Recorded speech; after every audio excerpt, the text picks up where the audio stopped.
We are back once again with JetStar Japan, the ultra low cost carrier. I find it's a good idea to check up on these budget airlines every once in a while, as from my experience traveling with them can go either way. We'll be flying out of Narita Airport Terminal 3, a terminal created solely for the budget airlines. Is Jetstar still worthy of your business? Let's find out. Well, once again, welcome back to another video. I just arrived at Narita Airport, Terminal 2 and 3 train station for our flight with Jetstar to Kochi. Today we'll be flying out of Terminal 3, a terminal which is entirely dedicated to the ultra-low-cost carriers and budget airlines. And this terminal opened not too long ago in the mid-2010s. So we'll see how this low-budget, low-cost terminal compares to your standard, regular Terminal 1 or Terminal 2. The flight is set to depart at 12:45, so come along, let's enjoy Jetstar and hopefully enjoy Jetstar. I find these ultra low cost carriers usually hit or miss as you go from A to B. There are a couple options to get to Narita Airport from the city, which I've discussed over the years. I think the Access Tokyo Narita Limited Express is the best option in terms of price and was my choice today. The airport station is used for Terminals 2 and 3, and since Terminal 3 is the budget terminal, you'll have to take the free terminal bus or follow the blue racetrack for about 400 meters. It was a pleasant October's day, so I figured it was a good idea to get the steps in.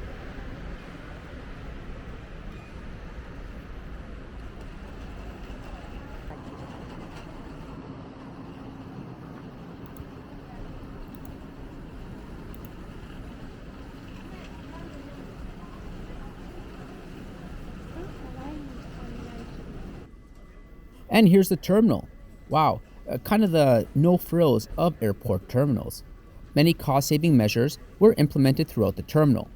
The first measure is the absence of fancy lights, signage, or decorations. But we're not completely in the Stone Age. There's a few monitors for when information needs to be updated regularly. Jetstar is the largest occupier of the terminal, and their check-in area is right when you walk into the building. This was a much smoother check-in experience compared to my last JetStar Japan flight, and I'll leave the link up in the corner. The scales off to the side give you one last check to make sure you're in the clear for baggage weight, and then it's time to send her through.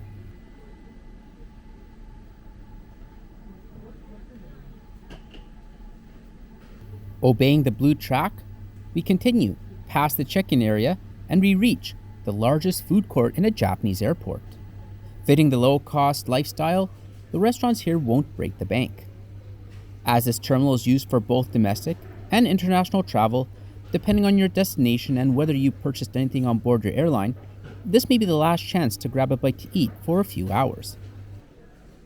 I settled with some Nagasaki noodles with some fried rice and gyozas.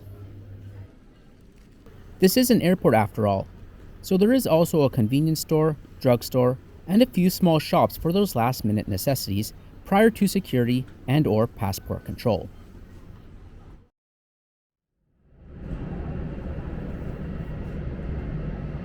The gates for the domestic area are in a completely separate building from the main terminal, so give yourself a bit of extra time to reach it and enjoy the aircrafts from the open-air walkway. Well, the blue track served us well, but it's time to leave it behind.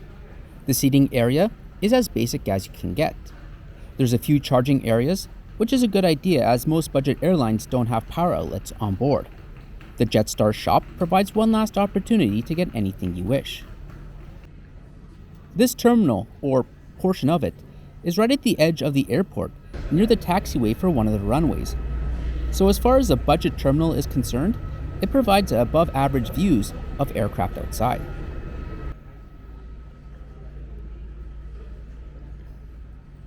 Our gate is 174 near the end of the building. A significant feature that keeps costs down is a lack of jet bridges for boarding the plane. Boarding was quick and efficient, and I didn't run into the mess which I did the first time around.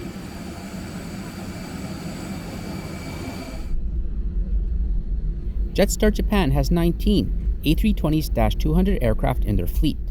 Each has 180 seats in a single cabin, with seats at the front and emergency exit rows marketed as more favorable and thus a higher cost.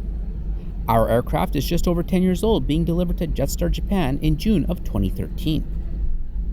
JetStar Japan only operates single-aisle Airbus aircraft, so if you find yourself on a wide-body, it would be a JetStar aircraft based out of Australia.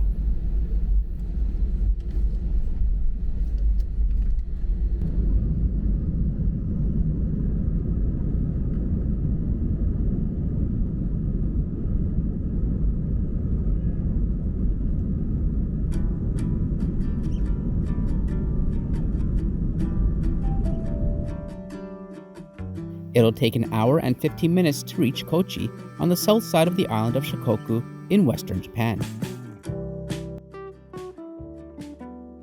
The single-cabin aircraft is laid out in the standard 3-3 seating configuration, with gray seats and JetStar's orange throughout.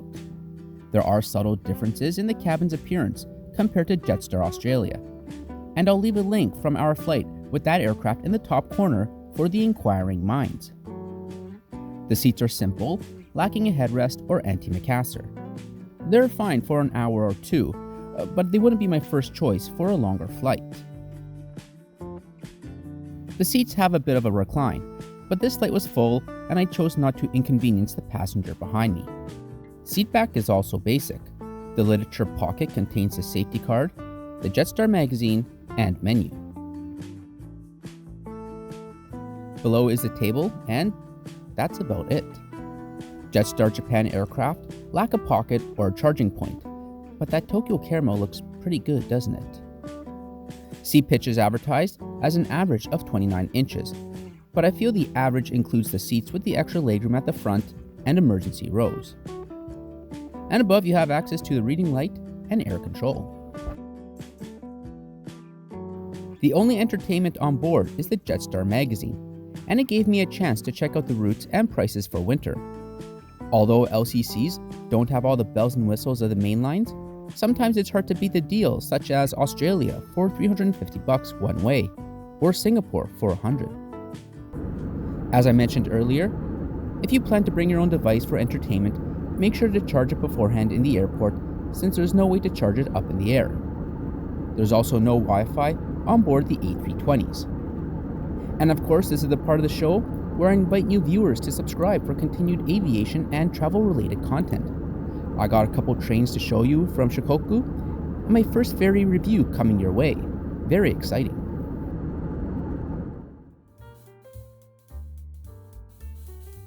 JetStar Japan has a nice, simple buy on board menu. The first page illustrates the few combo deals available.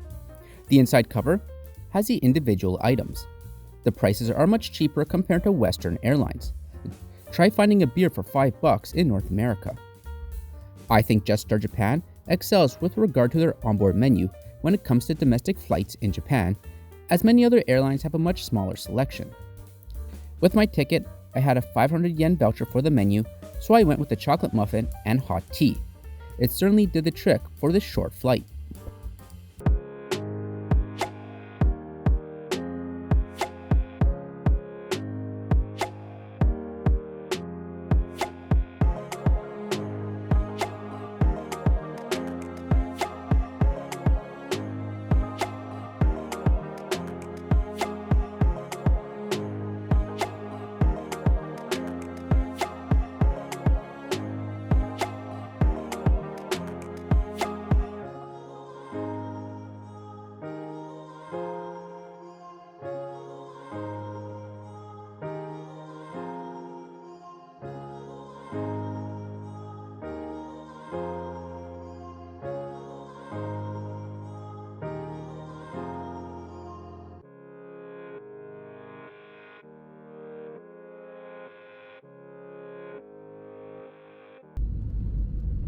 Overall, this was a very nice midday flight.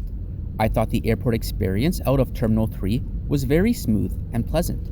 It's no frills and nothing special, but it gets the job done without any hassle or inconvenience. The check-in experience with the kiosks was also very smooth. The aircraft was clean, and the cabin crew worked hard and did an efficient job on this full flight for the duration of the trip. As with all low-cost carrier reviews, I like to dig into their pricing scheme, as it's an integral part of when deciding on whether to fly with them or not. After selecting the flight, and there's only one a day to Kochi, I selected the Plus bundle, which comes with a 10 kilos of checked baggage, standard seat selection, and a 500 yen food voucher. With JetStar Japan, you can also collect a few miles with Japan Airlines or Qantas. The website then walks you through for the other extras such as checked baggage, carry-on, and so forth. I definitely think there is value for JetStar on short domestic flights. The wider the difference in the cost with the mainline, the more attractive they become. I think this is especially highlighted on routes to smaller cities such as Kochi, Takamatsu, and Asahikawa that don't really have the competitiveness such as on busy Tokyo to Osaka or Tokyo to Okinawa routes, for instance.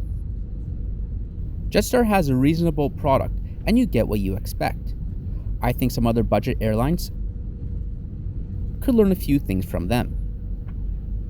I would be interested to see how they perform on a regional and long-haul international flights.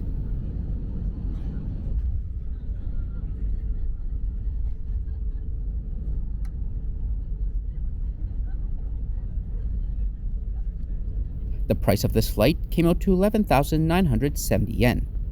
Thanks for watching. Let me know what you thought about JetStar Japan, and I'll catch you in the next video on a lovely, fantastic train.